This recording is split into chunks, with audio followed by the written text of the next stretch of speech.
कौन सी ऐसी वो सबसे प्यारी टिप्पणी इन दिनों आपको मिली है अपने सबसे अच्छे क्रिटिक से? और लोगों को बांधे रखती है, लोगों को एक्साइट करती है, लोगों को इमोशनल करती है। हमारा काम वहीं तक होता है कि आप अपनी पूरी ऑनेस्टी के साथ एक काम करें और मेहनत के साथ काम करें and then leave everything to God. शंख बजाने का वो भी इम्प्रोवाइजेशन हुआ, फिर उसके साथ हर महादेव भी अपने आप इम्प्रोवाइज हुआ। एक अच्छे मकसद के साथ फिल्म बनाई है तो आई थिंक फिर ऊपर वाले ने हमारा साथ दिया और उसके लिए हम बहुत शुक्रगुजार हैं। इसने मुझे उतनी छूट दी, इतना फ्रीडम दिया मुझे। उसने कहा सर आप ही कर लो इसको, लेकिन इसने मुझे उस रात को डायरेक्टर बना दिया था।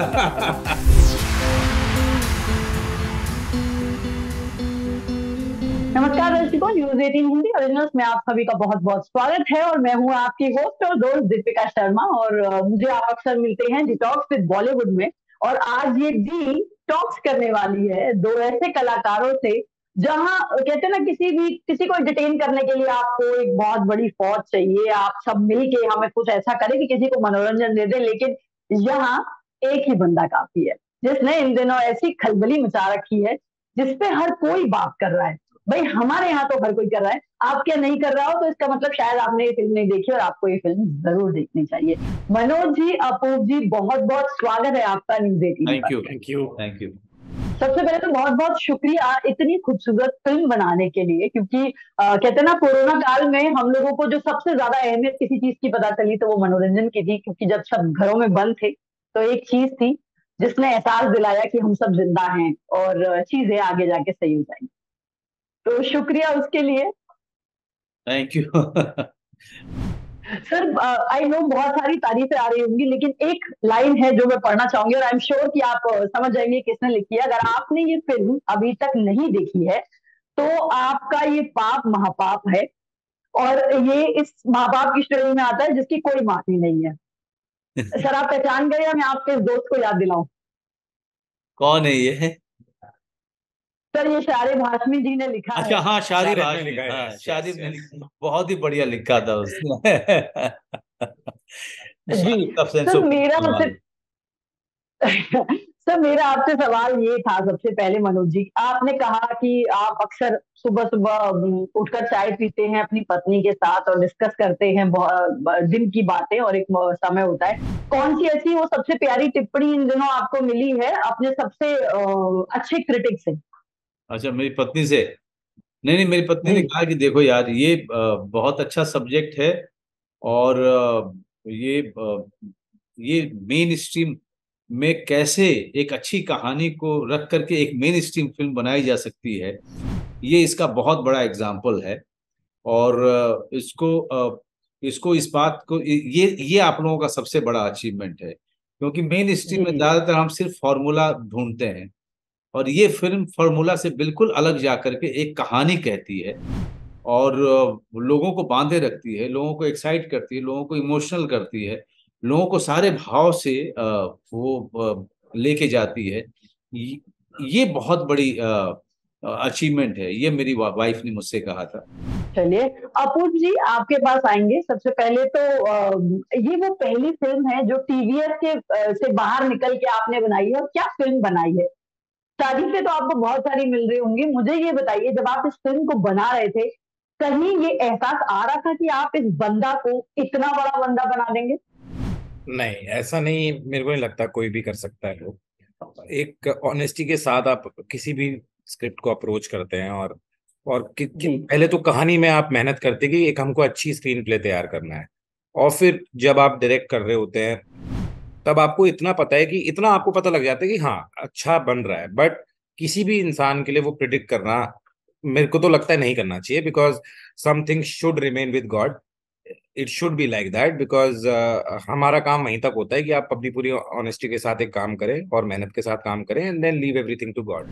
And even in this case we knew that we have made a good film and we have made it with a lot of honesty and with a pure heart.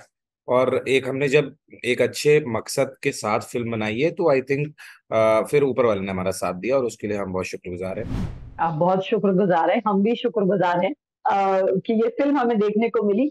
यहाँ पे मेरा आप दोनों से सवाल ये है कि पीसी सोलंकी जी अपना आर्ग्यूमेंट कहते हैं और सोलंकी साहब लास्ट में हाथ पटकते हैं। मुझे ये बताइए, इस फिल्म के कौन कौन से ऐसे सीन हैं जो आपने इम्प्रोवाइज किए और करने के बाद आपको लगा या डायरेक्टर साहब को बाद में लगा कि यार ये कुछ अलग ही बन पड़ा। ये बहुत सही पकड़ा है आपने। आपने बहुत अच्छा बहुत पकड़ा सही है, पकड़ा है आपने। क्योंकि उसमें ज्यादातर रिएक्शन जो है ना राम चंदवानी के साथ में, वो बहुत ज्यादा इम्प्रॉम्प्टू इम्प्रोवाइजेशन जिसको कहिए। क्योंकि एक एक ऐसा वकील है जो छोटी जगह का है, और जितने बड़े बड़े जी वकील के साथ वो जिरह कर रहा है, आर्गुमेंट कर रहा है, उन सब लोगों को वो आइडियलाइज करता रहा है, उन सब लोगों का फैन है ये।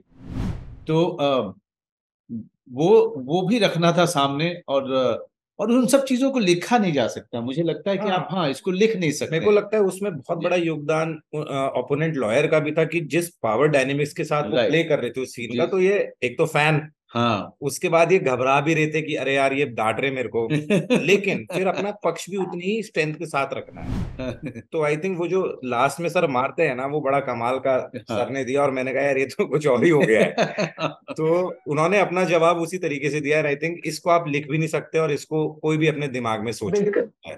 कई हाँ। चीजें होती हैं जब आप किरदार आपको बिल्कुल घुट जाता है तो अपना आप चीजें निकलने लग जाती हैं। जी आई जी। Think that is the beauty of. जी जी जी।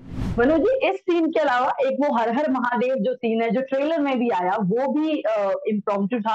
और कोई ऐसा सीन याद है, या कोई ऐसी चीज जो अचानक हो गई हो देखिए, हर हर इस महादेव पूरी जो फिल्म हुआ में? था वो बिल्कुल, क्योंकि हम जब रात को शूट कर रहे थे तो छत से पूरा जोधपुर दिख रहा था, और सब जगह से जी सिर्फ कीर्तन की आवाजें आ रही हाँ, थी।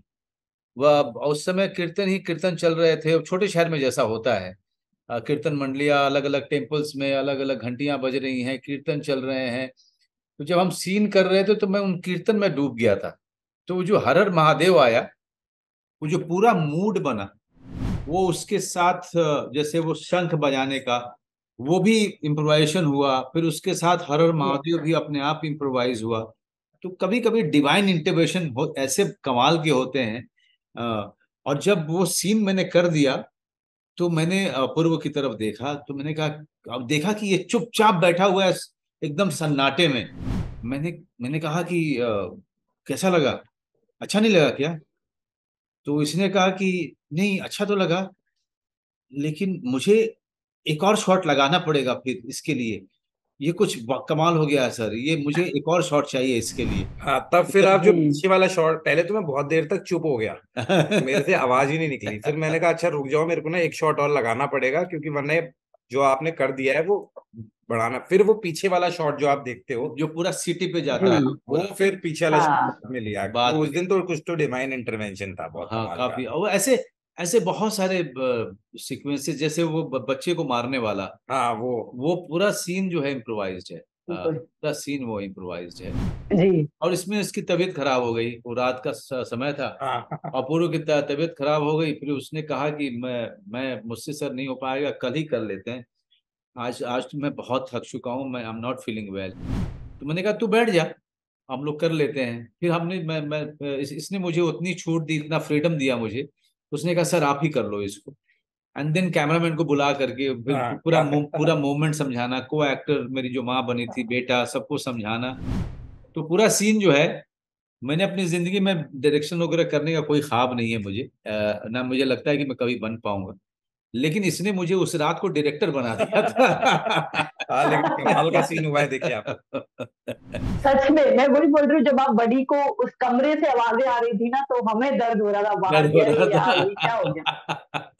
और वो सच में चिल्ला वो रहा था, दर्द हो मैंने रहा उसको था। बोला चिल्ला चिल्ला, उसको बोला था मैंने, तो वो ऐसा वो चिल्लाया, ऐसा बहुत चिल्लाया। अच्छा किया उसने। इस फिल्म के दरअसल शायद सबसे बड़ी स्ट्रेंथ यही है, आज मनोज जी हमारे साथ हैं, लेकिन जितने भी एक्टर्स हैं उन सभी ने अपने, चाहे वो एक सीन का इवन अगर याद करें, तो जो जो गॉडमैन है इस पूरी फिल्म में, उनके पास डायलॉग ही नहीं है, लेकिन सिर्फ आंखों से, सिर्फ एक्सप्रेशन से जो सीन्स आए हैं, या वो एक जो आपका एक्टर है जो हर बार आके कहता है कि बापूजी बस 2 दिन, हाँ, बापूजी अब कृष्णा 6 दिन। बिस्ट, हाँ जी। I mean fantastic. और शायद देखिए, मतलब मैं भले ही इंटरव्यू ले रही हूँ, लेकिन फैन मूवमेंट मेरा लगातार चल रहा है, बिकॉज कहते हैं ना, कुछ कहानियां आपको इतना छू जाती हैं, वो उनमें से एक है।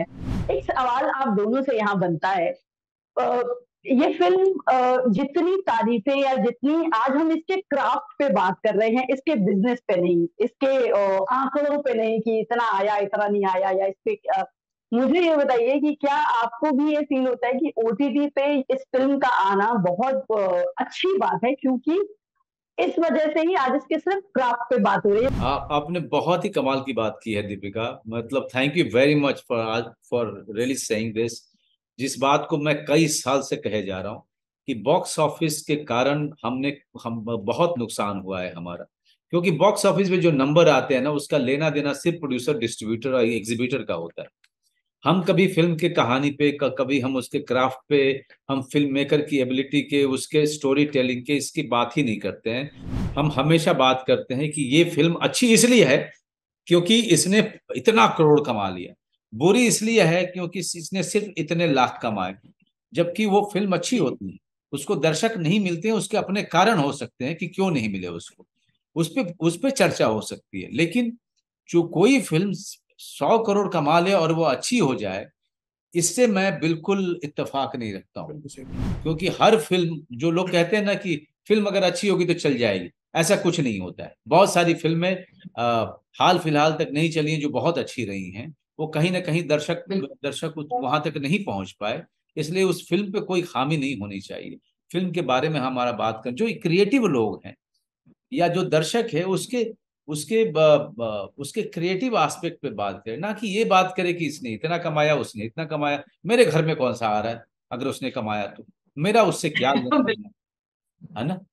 तो ये ओटीटी पे का कारण आज क्या हो रहा है कि आज बंदा के बारे में हर आदमी ट्विटर पे, फेसबुक पे, इंस्टाग्राम पे, बाकी सारे सोशल मीडिया पे, वो सिर्फ और सिर्फ इसके टेक्निक पे, इसके क्राफ्ट पे, मैसेज पे, इस पे सारे एक्टर्स का नाम ले करके, उनके बारे में पता करके, उनके अभिनय के बारे में बात हो रही है।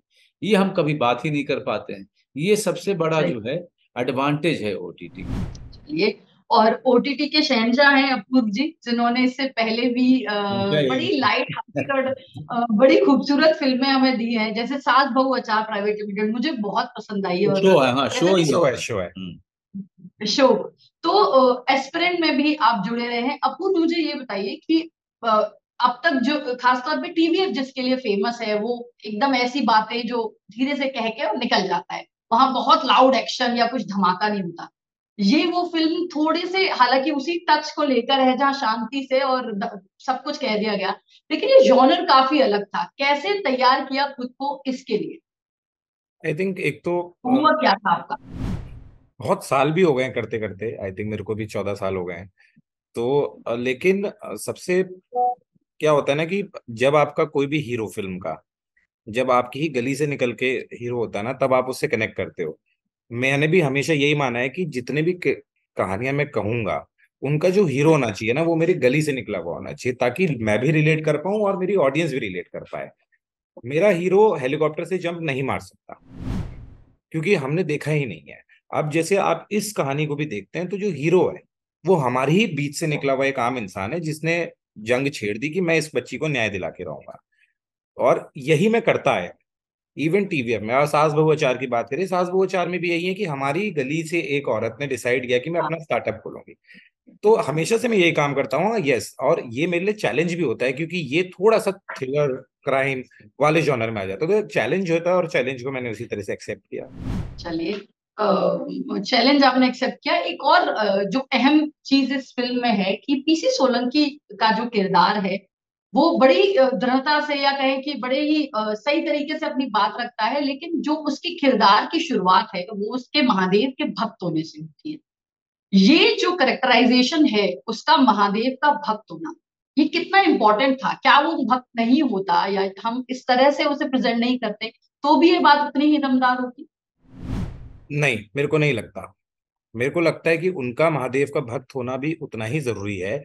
क्योंकि देखिए, अगर आप फिल्म देखें और फिल्म का क्लाइमैक्स देखें, हमारा कहीं पर भी उद्देश्य नहीं था कि हम किसी को भी हर्ट करें, पहली चीज तो, ठीक है। और लेकिन हमारा ये मानना था कि जो मेन लॉयर है, उसका एक तो अपने भगवान पे सबसे ज्यादा विश्वास होना चाहिए, क्योंकि ऐसी लड़ाई आप बिना भगवान के विश्वास के बिना नहीं जीत पाएंगे, ना ही आप छेड़ सकते हैं ऐसी जंग। तो जब तक वो विश्वास भगवान पे नहीं होगा ना, तब तक आप भौतिक जीवन में प्रोफेशन पे भी उतना विश्वास नहीं कर सकते। तो सेंट्रल किरदार का अपने भगवान के ऊपर अटूट विश्वास होना बहुत जरूरी था एक जंग को जीतने के लिए। और अगर वो नहीं होता तो कहानी ढीली पड़ जाती। और बिकॉज वो इतना भक्ति वाला इंसान था, इसीलिए वो घूम फिर के लास्ट में रामायण का एक अध्याय लेके आता है और फिर वो कहानी बताता है। अगर वो भक्त नहीं होता तो वो कहानी कभी नहीं सुना पाते। तो इसलिए बहुत जरूरी था कि वो शिव जी के इतने परम प्रिय भक्त रहे। तो नाइस। मनोज जी, आपने कैसी तैयारी की? वही जो मैं सारी के लिए करता हूँ, मतलब रिसर्च और स्क्रिप्ट को कई बार पढ़ना मुझे बहुत सब मुझे लगता है कि अगर आप स्क्रिप्ट को कई बार पढ़िए, ऐसे ही बैठे उठते फ्लाइट में जाते हुए आप लगातार अगर पढ़ते रहिए और नोट्स बनाते रहिए तो आपके सामने का एक्टर खड़ा हो जाता है। फिर उसकी बैक स्टोरी एनीवे थी मेरे पास में। और फिर दूसरा ये था कि मैं चाहता नहीं था कि मैं जो रियल किरदार हैं उनकी नकल करूं, तो मैंने अपना किरदार बनाया। और जब मैं 2 दिन पहले जोधपुर गया था तब मैं उनसे मिला था, कुछ एक चीजें वहां से ले ली। लहजा मैंने जाकर के पकड़ा था, जोधपुर जाने के बाद ही पकड़ा मैंने। तो ये लगातार तैयारी चल रही थी मेरी कई कई महीने से। जब जब जब मैं मिलता था तब इनके घर पे जाकर के रिहर्सल करता था। बहुत सारे चीज सीन्स पढ़ते थे, हम लोग रिहर्सल करते थे। लास्ट का जो स्पीच है उसकी मोर देन 150 टाइम्स मैंने उसका रिहर्सल किया हुआ था। तो उसकी पूरा पता था मुझे कि कैसे करना है। फिर सेट पे जाकर के उसकी अलग से ब्लॉकिंग करना। 6 बार तो मैंने सिर्फ शूटिंग करने से पहले की। तो ये लगातार चलता रहता है और वो प्रोसेस ऐसा होता है कि वो बहुत थकाने वाला भी होता है, बहुत बोर करने वाला भी होता है। लेकिन अगर आप लगातार करेंगे नहीं तो ये आपकी व्यक्तित्व का हिस्सा नहीं बनता। अगर व्यक्तित्व का हिस्सा नहीं बनेगा तो आप उसके जो छोटे छोटे जो नुआंसेस हैं, छोटे छोटे जो गैप्स हैं, उसको आप ढूंढ नहीं पाओगे, वो पॉजेस नहीं ढूंढ पाओगे, वो आंखों में वो कैरेक्टर नहीं लेके आ पाओगे। आंखों में कैरेक्टर लेके आने के लिए बहुत जरूरी है कि that you should know your script backwards. तब तक नहीं राइट। पॉसिबल है।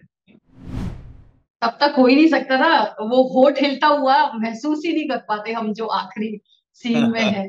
परफॉर्मेंस। लेकिन चलते चलते जब मनोज जी हमारे पास हों और कहते हैं ना कि जो इंसान फैमिली से लेके घर तक सब जगह बैलेंस बना रहा है, उससे मैं फैमिली मैन की बात नहीं करूं तो फिर मेरे दर्शक मुझे डांटेंगे।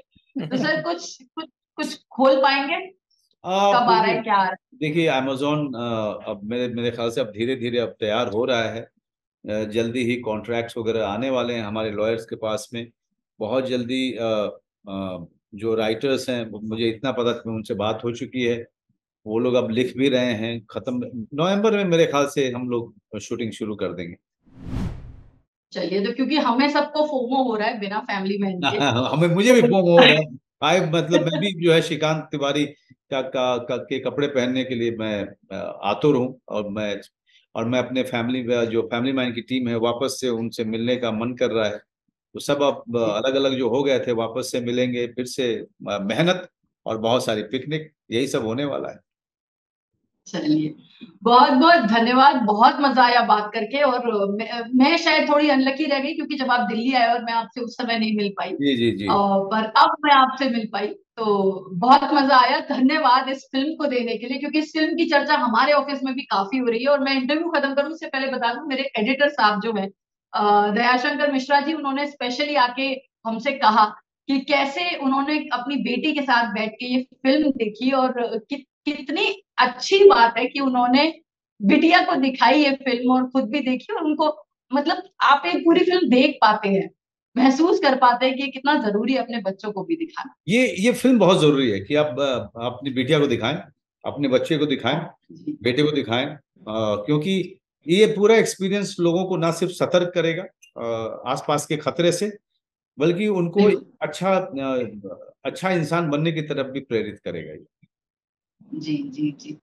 बहुत बहुत धन्यवाद सर न्यूज 18 हिंदी के साथ जुड़ने के जी thank you Deepika. Thank you. लिए।